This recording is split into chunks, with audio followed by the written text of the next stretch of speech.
Hello, ladies and gentlemen, and welcome to the future of the water and wastewater industry and the careers you didn't know about and the people that run it. We are live here at the annual conference for the AWWA and CWWA at the Newport, Rhode Island at the Viking Hotel. So, welcome. We have a special guest with us that actually came in from the right coast? The left coast? Mid-coast. So, yeah, Colorado. Colorado. We don't have a coast okay. yet.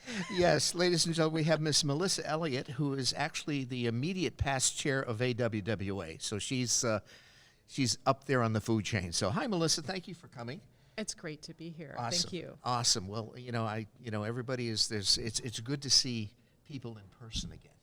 In all our dimensions. Yes. So forth. So, in addition to actually being the immediate past president, you also work for Reftelis? Reftelis. Okay. It's a management consulting firm. I see. So, and how long have you been involved in AWWA? Oh, gosh. I think it's been 18 years now. Wow. Yeah. I started with a voluntold. Okay. From my, I know how that from is. my employer. Uh-huh. He came back from a conference. I was a young professional then. And I was like, man, I want to do that. That sounds like fun. He made it sound so great. Yes. And he said, you should do that. But you gotta get in. Yes. So is that how your career, your storied career in water began, as far as that goes? Or? Not quite. Like many people you probably talked to, I fell into water. Okay. Got my feet wet, started swimming. Okay. But I'm a communication professional. So okay. a little bit different than maybe some other folks you're talking to. And I was a communication manager for a water utility in Colorado with about 300,000 people. We provided water, wastewater, and stormwater services too. Uh-huh. And I didn't think much about water as a future of my career at that time, but one day I got a phone call. And it was I used to get the calls from the customer service folks that they didn't know what to do with, and so they kind of came to me. You know Your that? extension. Yeah.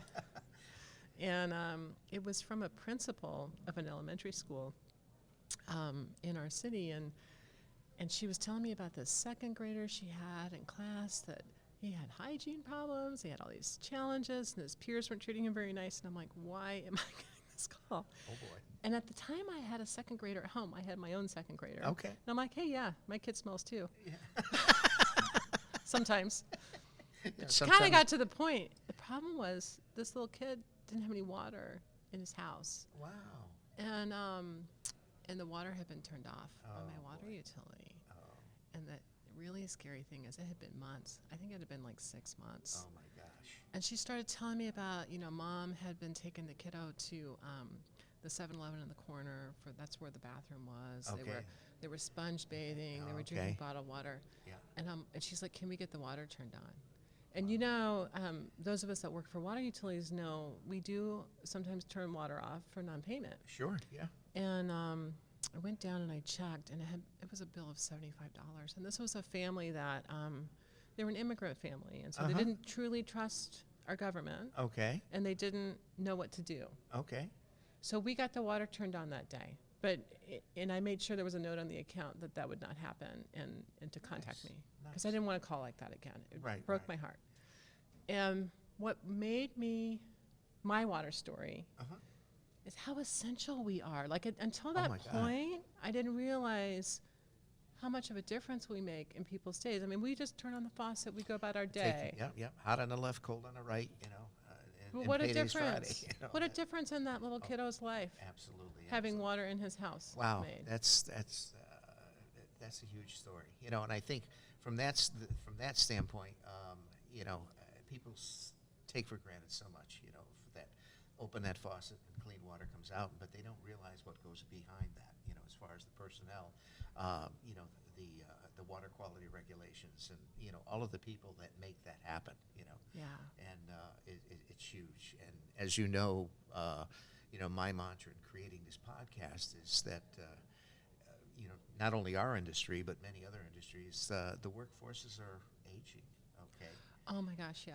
And it's going to be a huge problem. And basically we need to inform, you know, high school seniors, college freshmen, and so forth that, you know, there are careers in this industry that are sustainable, they're well paid, they're secure, and you know, it doesn't matter whether you're going to college or not going to college, even if you're not going to college. Okay, there are you know, positions within this industry that you can, you know, get in and make a great living, and you have opportunities of advancement. So I'm sure you see that, you know, once you got into the bigger tent of AWWA and so forth, that you know, utilities are certainly realizing that. Absolutely. And I also think that experience, I was able to change our policies. I think we are an industry that really listens when we have challenges like that, and we want to change it. So if you want a job where you can make people's lives better, right, we can do that. Oh, absolutely, absolutely. So, you know, from AWWA, I know. Thank you for coming to Connecticut, by the way. Sure. To be part of our It's lovely. annual conference and so forth. But, you know, AWWA is the parent organization of, obviously, our Connecticut section of the AWWA. Mm-hmm. And it's great that, you know, the mothership supports us as far as not only in relation to you coming, but also Colin being here. Mm-hmm. What interactions do you bring back to AWWA from a section meeting like this? You know, we have 43 sections throughout North America, Mm-hmm. and every single one of them has their own local flavor, and that's so important because that's where most of our members get their information from our professional association, is their local members and the sharing of ideas.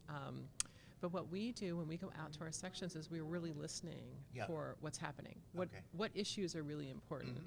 How are our members doing? What do they need? And I'm hearing this job training and job challenge and the graying of our workforce in every section I'm going to. Sure. And so making sure that we have the programs out there, that we're talking about this on a national scale in the U.S. I was just in Canada last week meeting with a section there, exact same issue. Right. Like, we can't get people in the door for these jobs, and we can't keep them. Right. And so how are we going to make that change? And I think lots of industries are having this problem too. It's not just us. Absolutely. But we know, because we get into our industry and then we don't leave, right? We know that this is a great place to be. Sure. So I have been saying we need to tell our water stories. We need to tell the reason why we're involved. So I love that you're doing this. Well, you know, my mantra, I've been in the school system for years. I developed a water and people course, which is basically a course that avails high school seniors the opportunity to become certified as an operator in training. You know, and I had you know, many great conversations with our primacy agency, Department of Public Health, and so forth, and they worked with me, and we made that happen. But you know, it's a way of getting out there even in the, you know, we were talking about YPs in here, but we've got to get down to a lower level to start getting into the school systems to make these kids aware of that they're good job opportunities and careers that are sustainable, well paid, and the good thing about it is that these jobs can't be outsourced. You know, you need boots on the ground. That's true. And while I wish, you know, we often have, when we think about Halloween and the kids dressing up as what they want to be when they grow up, and we get lots of firefighters and police officers and some of our military heroes at my front door. Yeah. And we don't get water professionals at my front door, but that would be my dream. We got to change that. You know, I'd love to see some folks showing up with a hard hat. Well, hey, you know, hi, I'm the guy that keeps the water running in your house. You know, glad to meet you. You know, Exactly. Go from there.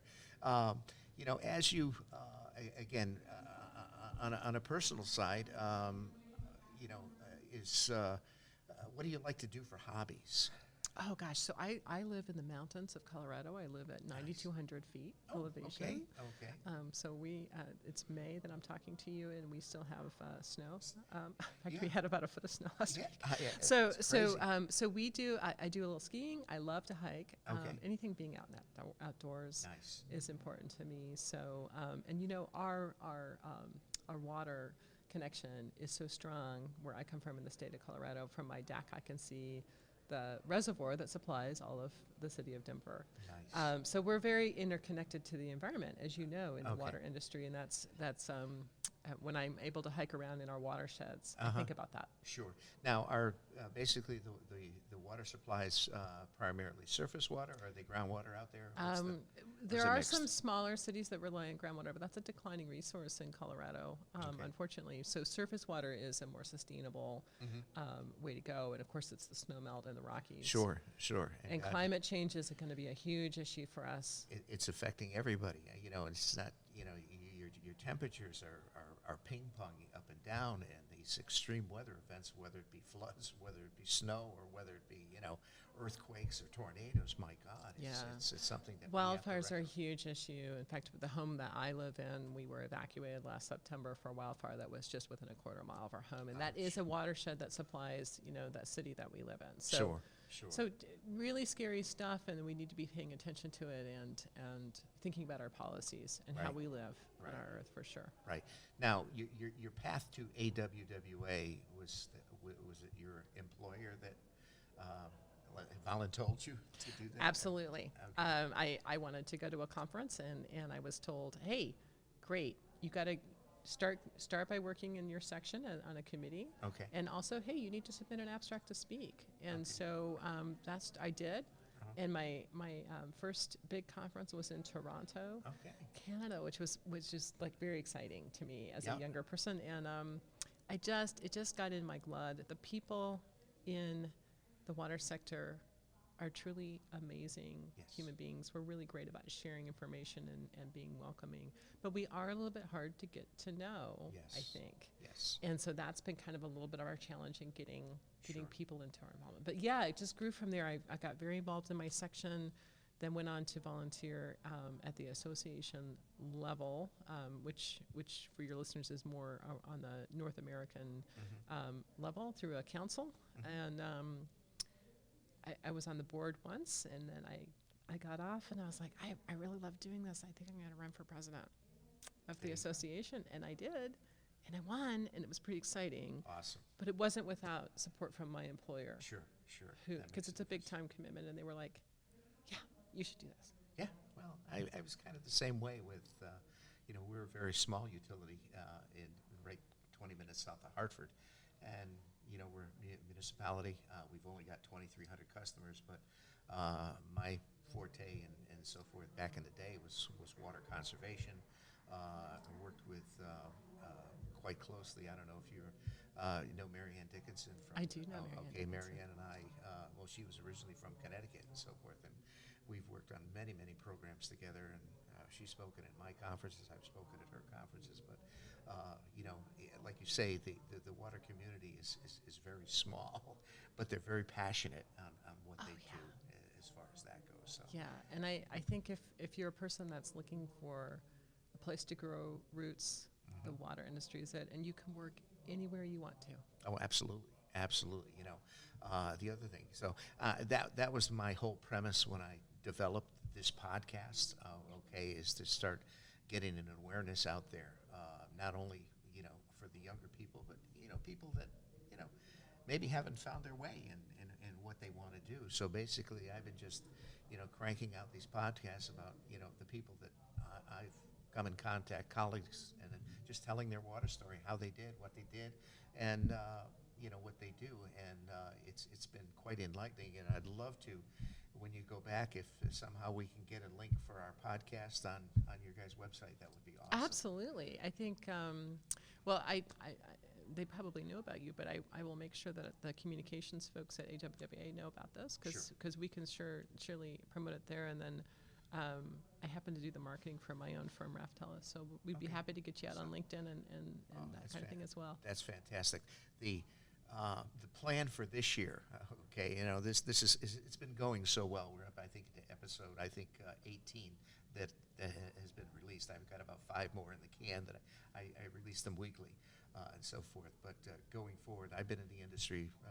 I'm on year 49, so my retirement plan, I'm going to try to get to the golden 50, and then my plan is I'm working on a mobile podcast studio that I'm going to tow behind my van, and we're going to go cross country okay, and we're going to hook up with water utilities and let them tell our stories. I love it. Podcasting, first of all, that's a constant companion for me as I download all these podcasts and I listen to them wherever I am. And I think a lot of people do that. It's because it's people telling stories. Sure. And we all are attracted to stories. And it's not something that you have to sit at a computer. I'm on YouTube, but I'm also on, we're on Spotify, we're on YouTube, iTunes, we're on CastBox, we're on Anchor. So all of the venues that we're out there, we're there and so forth. So it's, what I've been trying to do is keep the podcasts, relatively short, between 20 minutes and 30 minutes. So,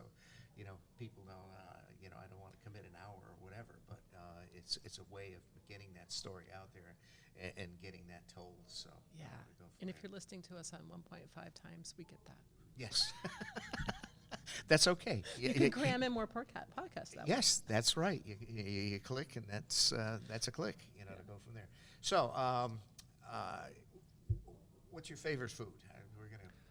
Oh gosh, all of it. But Mexican food. Mexican food. Love Mexican food. We have great green chili in Colorado, and that's my favorite. Nice. Now, I'm a musician. From my degree back in the day, when I got out of college, it was as a music teacher. Okay, and it didn't go that way, and so forth. But I still have musical roots. I own a music store back in Connecticut, so I have my foot in both worlds here. But music is a definite passion. So, who are your favorite groups? Oh gosh, I'm old school, so I'll listen to. The 80s was my high school days, and so anything with a beat from that I can dance around in the kitchen. And I love to cook, and so that's I ask Alexa to play my 80s music, and there you go. Dancing around the kitchen. Okay. Did you ever go to any concerts? Yeah, my first concert was Rick Springfield, and so I still love that music. So 80s. See, you can there tell. you go. Yeah. All right. Rick Springfield at Red Rocks there in you Colorado. Go. Red Rocks. Great venue. That is such a great venue. Yeah. It's just like, it's historic and so forth. A good friend of mine who lives in Connecticut is Jamo, who is the drummer with the Allman Brothers. Mm-hmm. And he lives in Connecticut. We're real good friends, but that's one of his favorite places to play, Yeah, as far as it's that beautiful. Goes. It's picturesque. And plus the sound is great there. It's fantastic. Yeah. So anyway, but that's great. All right. Anything that you would, as far as words of wisdom to young students that possibly looking for a direction? I think one thing about the water sector is it gives you a chance to try so many different things, and we take people from all walks of life. I'm a communications professional. Mm-hmm. I didn't get a STEM degree. Mm-hmm. I'm not an engineer. Yep.